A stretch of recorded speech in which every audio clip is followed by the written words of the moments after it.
ভাই তুই কিরম চোর বটিস রে? হ্যাঁ একদম বোকা। তোর দ্বারা চুরি হবে না, তুই ছেড়ে দে। মানে তুমি কে বলতেছ? আমি বিশাল বড় চোর বটি, একদম অপমান করবে নি বলে দিলুম। ও তুই বিশাল বড় চোর বটিস লাই? আচ্ছা তো ঘন্টাটা চুরি করে পালাইছিস কেন? এই মেরিয়েছে, আমি ঘন্টা চুরি করে পালাইছি, ওটা তুমি কি করে জানলে? হ্যাঁ আমি কি করে জানলাম লাই? শোন শোন শোন এদিকে শোন, তুই কত বড় চোর দেখি, আয় এদিকে কাছে আয়।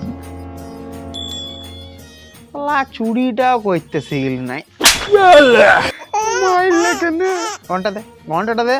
এলো তোমার ঘন্টাটা।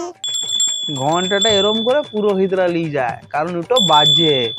চোররা উল্টো করে আঙ্গুল দিয়ে চিপে লায় যাতে আওয়াজ না হয়। যা শালা, ঠিক তো, একটু তো আগে ভাবি নাই। কেলা চোর হবে। বাক বাক। চুরি ট্রেনিংটা ভালো করে হয় নাই, পরে এবার ভালো করে ট্রেনিং করে চুরি করতে আসবো। আর চললো